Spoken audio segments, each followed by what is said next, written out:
saludo para toda tu audiencia. Muy bien, muchas gracias por la invitación.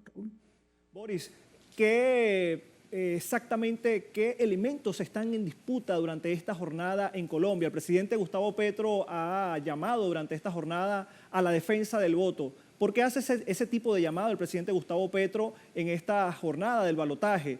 ¿Qué sectores están en disputa? Te lo pregunto porque es una elección muy importante para esta nación suramericana. Bueno, lo estaba conversando también hace poco con Federico García. Estamos hablando de una Colombia que por primera vez en su historia republicana ve por culminar por primera vez a un gobierno progresista. Sí, claro que sí. Bueno, pues en primer lugar está en juego la democracia, está en juego el derecho del pueblo colombiano a elegir su destino.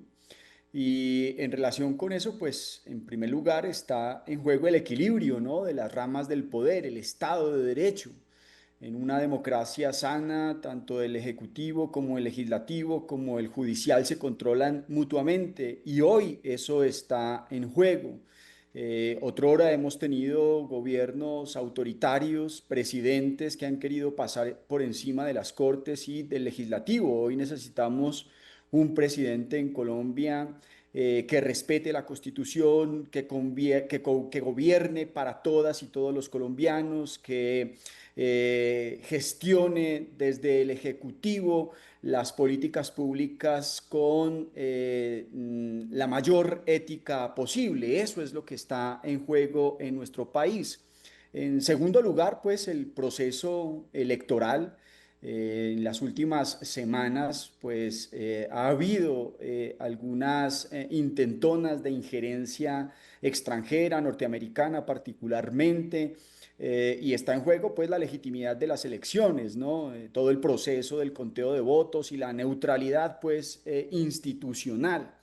Y yo creo que en tercer lugar está en juego la paz en Colombia. Hemos hecho grandes esfuerzos por tratar de darle una salida política al conflicto. No es momento para volver a proyectos belicistas, a proyectos de guerra arrasada, sino por el contrario, seguir profundizando en la paz, y eso implica pues sin lugar a dudas, elegir un presidente comprometido precisamente con esa paz que tanto necesitamos los colombianos y que no llame nuevamente a la violencia, que no llame nuevamente al odio. Creo que esos son los tres elementos que hoy están en disputa en nuestro país. Boris, también quería preguntarte lo siguiente, porque la gestión del presidente Petro también se vio un poco empañada cuando quiso entonces introducir a través del Poder Legislativo diversas reformas para ampliar los derechos de la mayoría del pueblo colombiano. En caso de, por ejemplo, si hablamos de una especie de proyección, ¿qué retos puede tener el presidente que, por supuesto, sea electo durante esta jornada, bien sea Iván Cepeda o Abelardo del Espriella? ¿Qué retos puede atravesar en lo inmediato, sabiendo el precedente que tuvo el presidente Gustavo Petro con todas las trabas que le impuso no solamente el Poder Legislativo, sino también el Poder Judicial?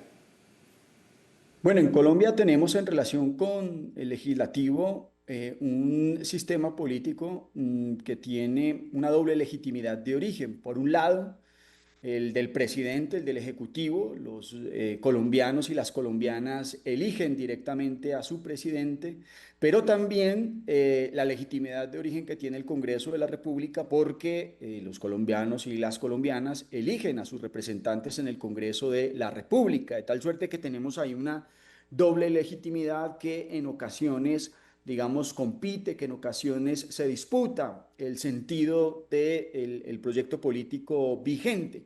Sin lugar a dudas, en el Congreso de la República, pues el presidente, cualquiera que resulte electo, pues va a tener que hacer grandes esfuerzos por armar una mayoría o una coalición de partidos que apoye su proyecto político, su propuesta, pues su plan de gobierno. En el caso del candidato, digamos, progresista, pues de Iván Cepeda, que le daría continuidad al gobierno del cambio del presidente Gustavo Petro, pues yo creo que hay retos en tres grandes campos. Por un lado, es necesario seguir profundizando todo lo que tiene que ver con las reformas tributarias que deben ser progresistas para que en Colombia podamos avanzar hacia una distribución de la riqueza mucho más justa, mucho más equitativa.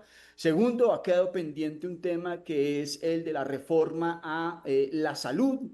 Las empresas privadas, el capital privado en el campo de la salud ha boicoteado en los últimos años el sistema de salud. Y en tercer lugar, pues yo creo que es bien importante, pensando en la política de paz y en la política de seguridad, hacer algunos ajustes a el modelo de justicia que finalmente le puede dar salida a los diálogos de paz con los grupos armados. Creo que esos van a ser tres elementos. Hay una bancada importante que tiene en este momento el pacto histórico que sin lugar a dudas jugará a favor del proyecto político de, el gobierno, pues si hay, por supuesto, continuidad en el caso de ser electo el presidente el candidato Iván Cepeda. Boris Duarte, muchísimas gracias por acompañarnos a través de la pantalla de Telesur. Será hasta la próxima. Claro que sí, con todo gusto.